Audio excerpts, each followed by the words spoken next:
Olá, meus amigos, tudo bem? Eu quero conversar agora com vocês um pouco sobre uma sigla que parece que virou moda, que chama-se ESG. Mas eu não quero ficar em discurso sobre ESG, que é preciso, que faz parte da responsabilidade social das empresas. Eu considero isso quase que um dado. Agora, a minha pergunta é o seguinte: ok, que horas que nós vamos sair do discurso para a prática? Então, eu quero apresentar para vocês uma conversa sobre educação financeira e empreendedorismo social, que é alguma coisa que eu estou colaborando junto com a Pró-Reitoria de Extensão da PUC, em que a gente está querendo trabalhar exatamente o S de ESG das empresas, mas não do ponto de vista de sustentabilidade financeira, precisamos atender os vulneráveis financeiros, vamos fazer um diagnóstico. Nós brasileiros adoramos fazer diagnóstico. Eu tenho não digo uma falta de paciência, mas eu acho o seguinte, e depois do diagnóstico o quê? Então, nessa conversa aqui, em que eu possivelmente vou me exaltar um pouco, porque é uma das coisas que me motiva no momento, eu quero falar sobre educação financeira em primeiro lugar, e depois a parte de empreendedorismo social. O primeiro aspecto que me incomoda muito é o seguinte: educação financeira para quem? Se pega a maioria dos programas de educação financeira, é educação financeira para a classe A e B. Para gerar o quê? Para gerar folga de caixa para virar aplicação financeira em bancos e outras instituições financeiras. Isso é importante? Mas do ponto de vista social, você tem uma outra ação que tem um impacto muito maior em termos de custo-benefício, que é o seguinte: como é que você ensina famílias e pessoas em condição de vulnerabilidade financeira a saber lidar com dinheiro e a saber, não é sobrar dinheiro no mês, é não sobrar mês no fim do dinheiro. E é isso que a gente está querendo trabalhar nesses projetos que a gente tem dentro da ProEx, principalmente um projeto em que eu modestamente coordeno. Então,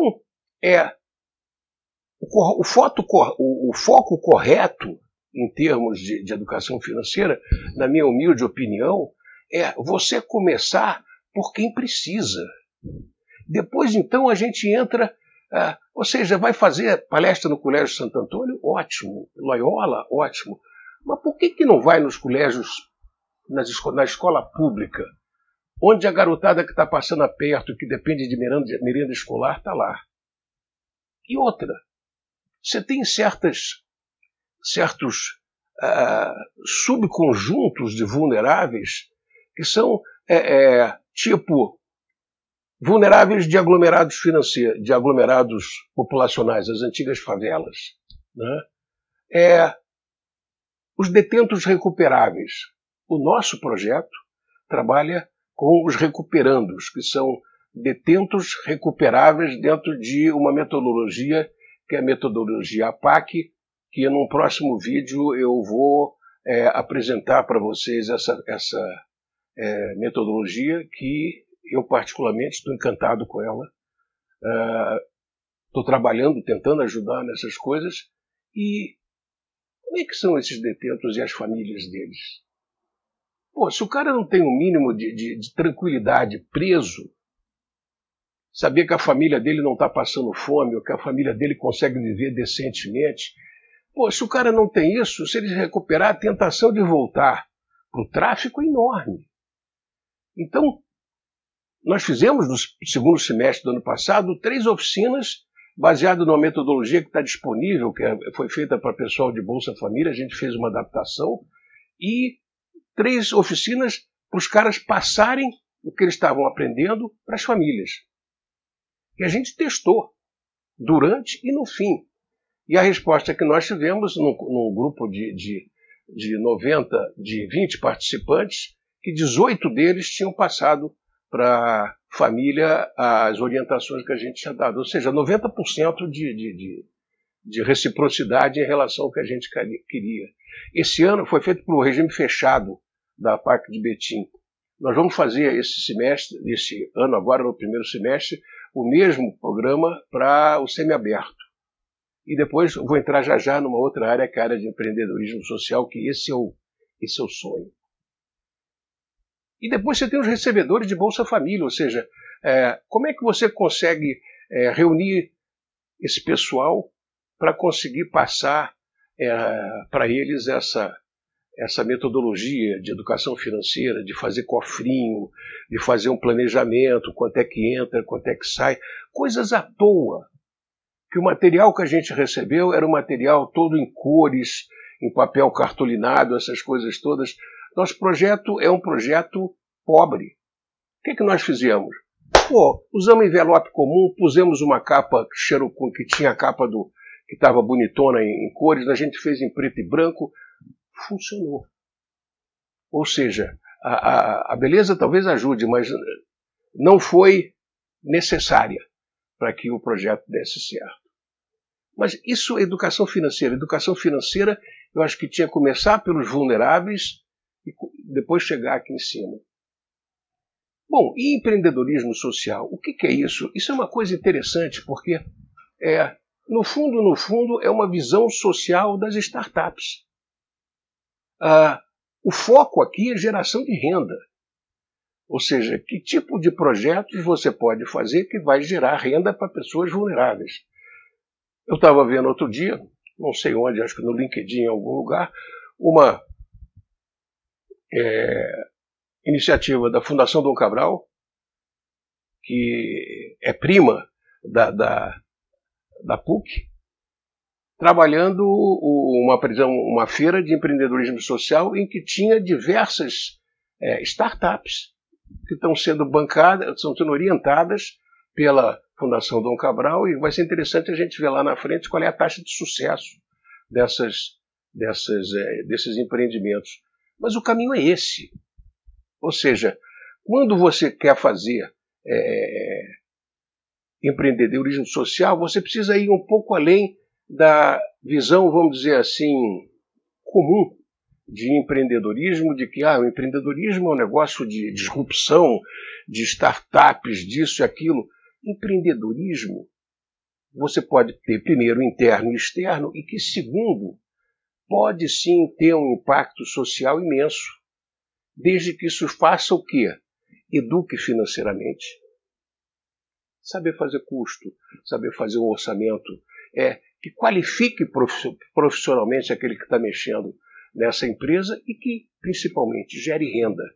Senão, é poesia. E, apesar de eu gostar muito daquela divisão do Morin, de que prosa é trabalho e poesia é emoção e sentimento, no momento nós estamos falando de prosa. Então, como é que funciona isso? Eu vou dar um exemplo de como é que isso funciona de uma experiência minha. Eu estou nos capítulos finais da minha carreira acadêmica e cheguei à conclusão que eu ainda não gerei o impacto que eu gostaria de gerar em termos sociais. Eu, quando era menino, nos meus 16, 17 anos, lá no Colégio Loyola, a gente tinha um grupo chamado Gente Nova, que a gente trabalhava na favela do Papagaio. A gente tentou construir uma escola que era uma capela no fim de semana, escola durante a semana, e a gente fazia assistencialismo, distribuía remédio, distribuía um pouco de comida, etc. e tal. Mas eu tive um círculo todo da minha vida, e agora, nos capítulos finais, eu achei uma oportunidade de fazer alguma diferença, ser lembrado por alguma coisa. O que aconteceu? Nós montamos um projeto de extensão na PUC para trabalhar os recuperandos da APAC de Betim. O que é a APAC de Betim? É Associação de Proteção engraçado, até me escapou o nome aqui agora, depois eu vou recuperar, aos condenados, uma coisa assim. Mas é uma metodologia de recuperação que é preciso ir ver, é um pouco difícil de você explicar. Por quê? Porque, de repente, você tira aqueles detentos que têm potencial de recuperação e dá a eles um pouco de dignidade dentro do sistema prisional. E o engraçado é que, no caso de Betim, a recíproca vem na hora. Eu vi uma vez na CNN uma reportagem sobre uma prisão na Noruega, que parecia, aqui para os termos brasileiros, é um hotel 4 estrelas. Pô, lindo negócio e tal. Tinha um determinado nível de reincidência. Aí eu fui na PAC de Betim, que é um negócio espartano. Não tem luxo, mas tem dignidade. Tem dignidade. E você vê que a taxa de reincidência lá é menor do que a da prisão norueguesa. Caramba, vocês vão dizer, o troço funciona, alguém vai dizer com uma visão aí um pouco mais científica, mas você está trabalhando com uma amostra muito pequena. Sim, já existem 80 APACs pelo Brasil. Essa metodologia é já usada fora do Brasil, na América Latina. E a ideia é popularizar essa metodologia. Então, o que a gente está fazendo lá? No primeiro aspecto, no primeiro momento, nós trabalhamos com a educação dos recuperandos. Esse ano, nós vamos trabalhar com geração de renda. O projeto tem 2 eixos. Tem um eixo que é semiaberto e tem um outro eixo que é o regime fechado. E esses 2 eixos, nós vamos tentar gerar renda para eles. Como primeiro passo. O segundo passo é a qualificação profissional. Eles têm uma padaria no sistema aberto. E eles têm uma marcenaria no sistema fechado. Pô, vamos arranjar parceiros para qualificar marceneiros e padeiros. Tem uma turma dentro do regime fechado que faz crochê. Adultos, homens, condenados, fazem crochês e se sentem muito bem, obrigado. Eu já tenho aqui de fora uma série, 2 artistas, pelo menos, disponíveis para trabalhar o quê? Para trabalhar a combinação de cores. Para que, de repente, a gente já temos alguns canais de venda e a ideia é fazer chegar os produtos deles ali na Praça da Liberdade. Então, o que a gente está fazendo? A gente está aplicando uma série de técnicas de planejamento estratégico, de marketing, de finanças, para gerar renda, primeiro para a PAC, ou seja, primeiro para a instituição como um todo. E, como um segundo objetivo, tão importante quanto o primeiro, que é o seguinte, você ter profissionais qualificados para o mercado lá fora. Padeiros, marceneiros, especialistas em artesanato, coisas desse tipo. Então, esse é o projeto. É uma coisa que é preciso ir lá ver, porque você volta, a gente às vezes leva os alunos sábado de manhã, o cara vai de um jeito e volta de outro. E a gente tem um sonho por trás desse projeto, ou eu, pelo menos, tenho um sonho por trás desse projeto, que é o seguinte, é usar a PAC de Betim como um piloto para o desenvolvimento de uma metodologia de educação financeira para recuperandos e de empreendedorismo social para recuperandos do sistema PAC. A partir do momento, digamos lá no fim do ano, se for o caso, que a gente consegue consolidar essas 2 metodologias, a gente vai sair de conhecimento tácito para conhecimento explícito. Ou seja, vamos transformar essa metodologia num vídeo, num curso via EAD, para ser disseminado.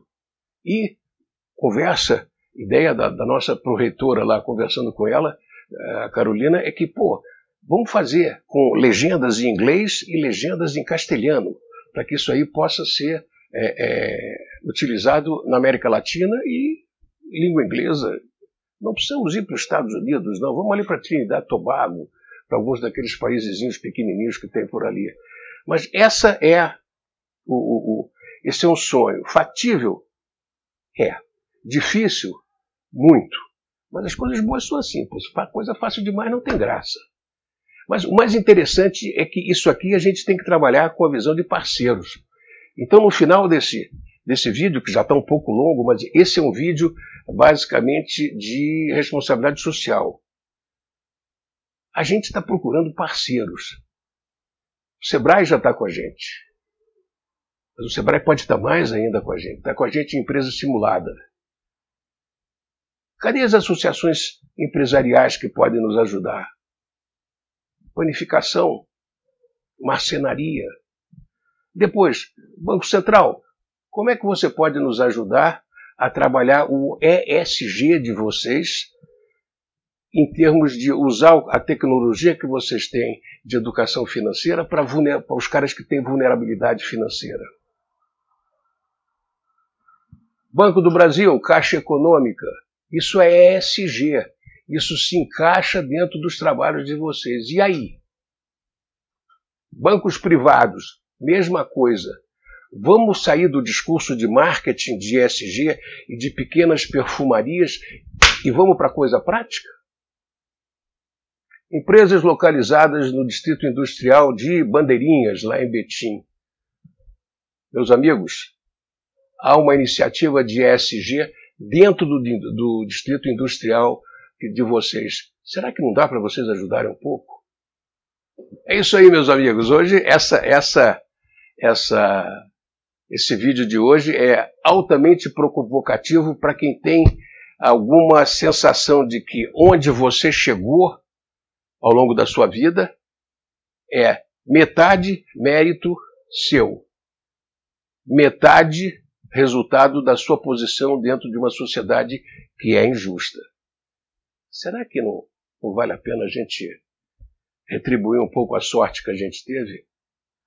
Meus amigos, muito obrigado. Muito obrigado pela paciência de ouvir falar sobre problemas sociais por um cara que normalmente está falando de mercado financeiro. Mas é isso aí, ou seja,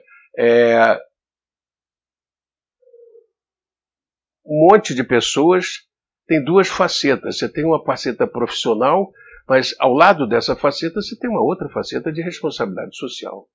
Um abraço para vocês todos. Continuem comigo.